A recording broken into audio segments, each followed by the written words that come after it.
12 నెలల తర్వాత సొంత రాశిలోకి శుక్రుడు. ఈ రాశుల వారికి ఆదాయం, గ్రహాలు మరియు రాశులకు మీ సమయాన్ని మార్చే శక్తి ఉంది. మీ జాతకంలో గ్రహం బాగుంటే మీ జీవితంలో అంతా సవ్యంగా సాగుతుంది. గ్రహం బాగోకపోతే మీరు ఇబ్బందుల్లో పడవచ్చు.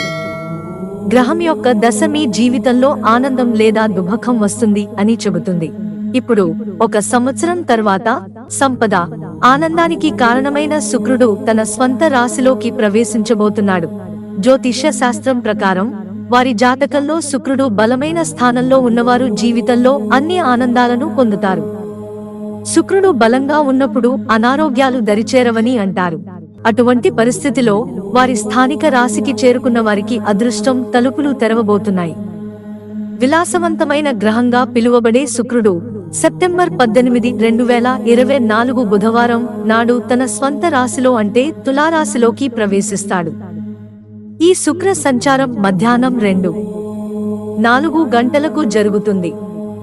శుక్రుడు దాని స్వంత రాశిలో ప్రయాణించడం దాదాపు 1 సంవత్సరం తర్వాత జరుగుతుంది. కర్కాటకం. శుక్రుని సంచారం మీకు చాలా ప్రయోజనకరంగా ఉంటుంది. ఈ సమయంలో మీ ఆదాయం పెరిగే అవకాశం ఉంది. ఇది కాకుండా మీరు ఉద్యోగం చేస్తున్నట్లయితే మీరు కొన్ని కొత్త బాధ్యతలను పొందవచ్చు. ఇది కాకుండా మీరు భూమికి సంబంధించిన విషయాలలో గొప్ప ఒప్పందాన్ని పొందవచ్చు. ఇది మీ ఆర్థిక స్థితిని కూడా మారుస్తుంది. కుంభం. ఈ రాశి వారికి శుక్ర సంచారం వల్ల ఆదాయం పెరిగే అవకాశం ఉంది. ఈ సమయంలో మీరు చాలా సంతోషంగా ఉంటారు.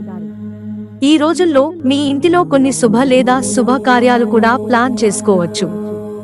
రాజకీయ పార్టీలకు చెందిన వ్యక్తులు కూడా ఈ రోజుల్లో పెద్ద పదవిని పొందవచ్చు. అంతేకాకుండా ప్రభుత్వ ఉద్యోగాలకు సిద్ధమవుతున్నవారు విజయం సాధిస్తారు. తుల. జ్యోతిష్య శాస్త్రం ప్రకారం తులారాశి శుక్రగ్రహానికి స్థానిక రాశి. అటువంటి పరిస్థితిలో ఈ రాశి చక్రం ఉన్న వ్యక్తులు మంచి ప్రయోజనాలను పొందవచ్చు. ఇది మీకు గొప్ప సమయం. మీరు ఆకస్మిక ఆర్థిక ప్రయోజనాలను పొందవచ్చు. ఇది మీ ఆర్థిక స్థితిని మునుపటి కంటే బలంగా చేస్తుంది. మీరు ఒక ప్రసిద్ధ వ్యక్తిని కూడా కలుసుకోవచ్చు. అది ప్రయోజనకరంగా ఉంటుంది.